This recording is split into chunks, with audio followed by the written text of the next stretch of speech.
చెప్తున్నా, బాగా హాలిడేస్ అయినాయి కాబట్టి ఏమైనా మిగిలిలేమో అనేసి ఓకేనా. చూడండి, ఫస్ట్ పొడవు 11 కదా, వెడల్పు 7 అంటే ఉంది కాబట్టి 11కి ఫోల్డ్ చేసుకోవాలి.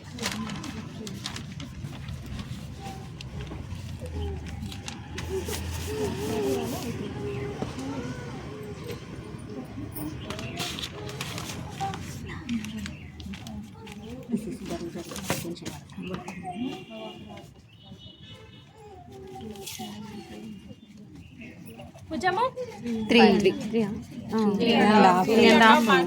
పైన భాగం అంతా సేమ్ కాబట్టి ఒక్కసారి అయితే మళ్ళీ రివిజన్ లాగా చెప్తున్నా. 3.5 లా ఉంటే 4 తీసుకోండి. 7 ఇంకా కూడా 7 సైడ్కి నార్మల్గా తీసుకోవాలి. ఎక్స్ట్రా ఖర్చుకు ఒక లైన్ వేసుకోండి, ఎక్స్ట్రా ఖర్చు. తర్వాత మధ్యలో 1 ఇంచు క్రాస్, గల్ల వెడల్పు 1 ఇంచు, గల్ల పొడవు 3, కావాల్సిన డిజైన్. బ్యాక్ సైడ్ కూడా వెడల్పు సేమ్ 1 ఇంచు 4.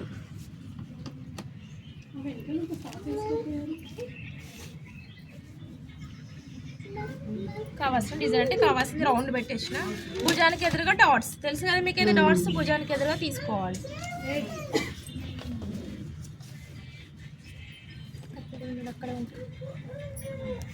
చంక భాగం నుంచి కట్ చేసుకోవాలి. దీనికి లోతులు ఏం లేవు కాబట్టి, చిన్నపిల్లలది కాబట్టి నార్మల్గా కట్ చేసుకోవాలి. ఇది ఎన్ని ఇయర్స్ వరకు కుట్టవచ్చు మేడం? 4 ఇయర్స్ 5 ఇయర్స్ వరకు సరిపోతుంది. అంటే ఇది మోకాళ్ళ వరకు పొడవు అన్నట్టు, పొడవు కానీ బాడీ మెజర్మెంట్ మేడం సరిపోతుంది.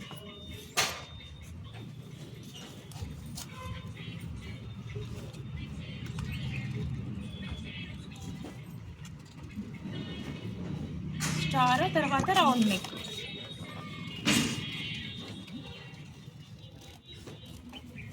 బ్యాక్ జిప్పు చూపిస్తా, ఒకదానికి వేసి చూపిస్తా. బ్యాక్ జిప్పు ఓపెన్, ఓకేనా. ఫ్రంట్ డాట్స్కి ఒకసారి గుర్తు పెట్టుకోండి, కుట్టేటప్పుడు కూడా పెట్టుకోవచ్చు మీరు భుజానికి ఎదురుగా. Next hands.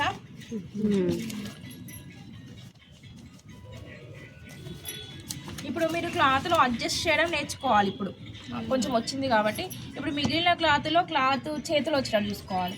ఏ క్లాత్ని కూడా వేస్ట్ చేయకుండా మనము బాడీ పార్ట్ తీసిన తర్వాత ఎక్కడైతే హ్యాండ్ వస్తుంది, ఎక్కడైతే నాడ వస్తుంది, ఎక్కడైతే కింది భాగం వస్తుంది అనేది ఒక పద్ధతి ప్రకారం తీసుకోవాలి. ఎక్స్ట్రా తీసుకుంటే వేస్ట్ అది. ఇప్పుడు మనకి ఈ క్లాత్ని మీరు ఏం చేస్తారంటే, ఇది తక్కువనే ఉంది దీన్ని తీసేసి మళ్ళీ క్లాత్ని వేరే ఎంచుకొని హ్యాండ్స్ తీస్తారు కదా. అప్పుడు ఏమవుతుందంటే క్లాత్ అనేది మనకు మైనస్ అవుతూ ఉంటుంది, తగ్గిపోతూ ఉంటుంది. మనం ఏం చేసుకోవాలి, ఎక్కడైతే హ్యాండ్స్ వస్తున్నాయి పొడవు సరిపోతుంది. వెడల్పు ఎంత 7.5 కదా, టోటల్ ఎంత 7.5. అంటే మనకి ఇక్కడ ఈ సైడ్ భాగంలో హ్యాండ్స్ వస్తున్నాయి కాబట్టి ఒక సైడ్ తీసుకోవాలి, ఓకేనా. తర్వాత 1 ఇంచ్ కింద పట్టి లైన్ వేసుకోండి. కింది లూజ్ ఎంత, హ్యాండ్ లూజ్ 6 కదా, 6 మార్క్ చేయండి. పైన వరకు క్రాస్ అంటే 1.5 మార్క్ చేసి ఇక్కడ నుండి చిన్నపిల్లలకి 1 దగ్గర నుంచి క్రాస్ షేప్ చేసుకోవాలి.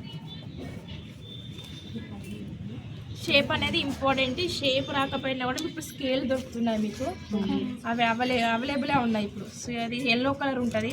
ఎంత మేడం? 60 రూపీస్ ఏమో ఉంటుంది. మంచిది అయితే నార్మల్ది అయితే 40-50 లోపు వస్తుంది. ఇట్లా షేప్ చేసుకోవాలి. ఈ 2 ఇంచెస్ ఎక్స్ట్రా ఖర్చు వేసుకోవాలి. హ్యాండ్ అనేది హ్యాండ్ స్కేల్ అని ఇస్తారు, ఇది హ్యాండ్స్. నెక్స్ట్ నాడలకి కూడా మిగిలిన దాంట్లో నాడలు తీసుకోవాల్సి ఉంటుంది. ఇది ఇలా నాడలకి తీసుకోవాల్సి ఉంటుంది.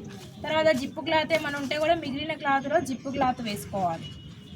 ఇంకా కింది భాగం అంటే మిగతాది చీర మొత్తం కానీ మిగిలిన క్లాత్ని మనం 3 భాగాలుగా విభజించుకోవాలి పొడవుని బట్టి. ఇవాళ 15 వచ్చింది, రేపు 16 ఎంత మనిషికి ఒకదానికి 8-9 అట్లా రావచ్చు డిస్టెన్స్. ఆ 8-9 డిస్టెన్స్ని మనకు కావాల్సినంత మార్క్ చేసుకోవాలి. ఇప్పుడు 5 కాబట్టి క్లాత్ మొత్తాన్ని 5 ఇంచులకు ఒకటి, 5 ఇంచులకు ఒకటి, 5 ఇంచులకు ఒకటి ముక్కలు చేసుకోవాలి. ఫోల్డింగ్ ఏమవుతుంది? ఫోల్డింగ్ ఏముండదు. నేను ట్రై చేసిన మేడం కానీ క్రాస్ కటింగ్ చేసిన తెలియక. ఏది ఇది ముక్కలా చేతి కట్టుకొని కూర్చుని పెట్టుకోవాలి.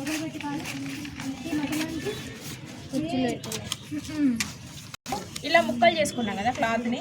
అంటే ఇప్పుడు ఇది మొత్తం 60 ఉందనుకోండి పైనది, ఇది జాయింట్ వేసుకొని 60గా తీసుకోవాలి. ఇంకొకటి 80 కావాలి కదా, దీనికి ఇంకొక ముక్కలు తీసుకొని ఇంకా 2 ముక్కలు అయితే 2 ముక్కలు యాడ్ చేసుకుని 80గా తీసుకోవాలి. ఇంకొకటి 100 కదా, అట్లానే దానికి 3 పడితే 3, 4 పడితే 4 అట్లా అటాచ్ చేసుకొని పెట్టుకోవాలి గేర. లేదు చీర మొత్తం పెడతాను అనుకుంటే చీర మొత్తం ఇలా ముక్కలు చేసుకొని ఫస్ట్ స్టెప్, సెకండ్, థర్డ్ అట్లా తీసుకోవాలి. ఇది కింది భాగం తీసుకునే విధానం. తర్వాత లైనింగ్ ఒక్కసారి చూడండి. లైనింగ్ వేసుకునేటట్లయితే లైనింగ్ ఎట్లా వేసుకోవాలి, క్రాస్ వేస్తాం మనం. ఇట్లా గాగర కటింగ్ ఎట్లా వేస్తాం, క్రాస్. 4 మడతల మీద మనకి ఎంత వస్తుంది చెప్పండి? ఎంత వస్తుంది? 5.5 అట్లా వచ్చింది. సెంటీమీటర్లో అయితే మామూలుగా 5.5 తీసుకుందాం. టేప్ తీసుకొచ్చింది ఎవరైనా? పెద్దగా ఉండదు కదా పేపర్, 13 ఇంచెస్. లైనింగ్ మీకు జస్ట్ చూపిస్తున్నా ఎలా తీసుకోవాలని.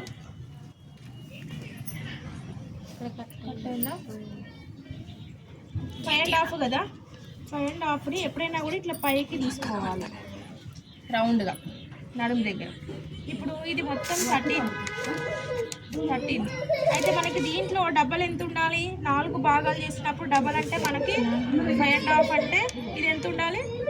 11 అంతే కదా. టోటల్ ఎంత ఉండాలి? సగానికి డబల్ అంటే ఎంత? 11 కదా. మనకి ఇక్కడికి కట్ చేసేసిన బాగా తీసుకుంటే పెరుగుతుంది. ఇక్కడికి కట్ చేసుకొని దీన్ని షేప్ తీసుకోవాలి. ఇక్కడ కూడా 13, ఇక్కడ కూడా 13 వచ్చి చూసుకోవాలి. అర్థమైంది? ఇక్కడ 13, ఇక్కడ కూడా 13. ఈ గేర ఎంత ఉండాలి? దీంట్లో డబల్ ఉండాలి. అంటే ఇది ఎంత ఉంది? 5.5 ప్లస్ ఇక్కడ డబల్ చేసుకుంటే ఎంత? 11 తీసుకోవాలి. లేదు ఇంకా తక్కువే కావాలనుకుంటే కొంచెం తక్కువ తీసుకోండి. ఇది మాత్రం తీసుకునే విధానం. మనకి వెడల్పు తక్కువ ఉంది, మెయిన్ క్లాత్ తక్కువ ఉంది, ఇప్పుడు మనం కుచ్చులు పెట్టేది. అప్పుడు ఏం చేస్తాం? ఇది ఎంత ఉంటే అన్ని కుచ్చులు వస్తాయి కాబట్టి మనం ఇక్కడ ఒకటి మార్క్ చేసుకోవాల్సి ఉంటుంది. ఫస్ట్ది, సెకండ్ది, థర్డ్ది స్టెప్స్. అప్పుడు ఇది క్లాత్ ఎక్కువ ఉన్న కొద్దీ మనకి కుచ్చులు ఎక్కువ వస్తాయి కాబట్టి మనం దీన్ని కొంచెం తక్కువ తీసుకోవచ్చు. ఇది గేర, కింది గేర. ఇప్పుడు మీరు రెడీమేడ్ చూడండి, ఫ్రాక్స్కి ఏదో చిన్న ముక్కను అతికేసి లోపల ఒక లైనింగ్ ముక్కనే ఇస్తారు అంతే. లైనింగ్ ఉందా అంటే ఉంది అంతే. మనం ఫుల్ గేర తీసుకోరు కాబట్టి మనం మినిమం అయితే తీసుకోవాలి. తక్కువ ఉంటే అడ్జస్ట్ చేసే విధానం ఇది. మెయిన్ క్లాత్ తక్కువ ఉంటే ఇట్లా స్టెప్కి కుచ్చులకి ఇట్లా ఖచ్చితంగా పెట్టుకోవాలి. వెనక భాగం లైనింగ్కి పెట్టుకోవాలి కుచ్చులు. ఇట్లా వెనక భాగం, ముందు భాగం. ఇప్పుడు ఈ స్టెప్స్ అనేది ఇక్కడ వస్తాయి. మీరు నేను ఏం లేకుండా నేను చెప్పిన దాన్ని బట్టి మీరు కుట్టవచ్చు. ఫస్ట్ స్టెప్ కదా, దీన్ని పీకో చేసుకోవాలి. వైర్ పెట్టి పీకో చేస్తారు, నార్మల్ పీకో చేస్తారు, ఏది లేకపోతే మర్చి కుట్టుకుంటారు. దాన్ని ఇట్లా 1 by 1 ఇట్లా కూర్చుని పెట్టుకోవాలి. ఇట్లా నెక్స్ట్ స్టెప్ దీని కిందికి ఇంకొకటి మొత్తం 3 వస్తాయి. ఇది లైనింగ్ అటాచ్ చేసి లైనింగ్ అటాచ్. ఇది ఫస్ట్ది, ఇది సెకండ్ది, థర్డ్.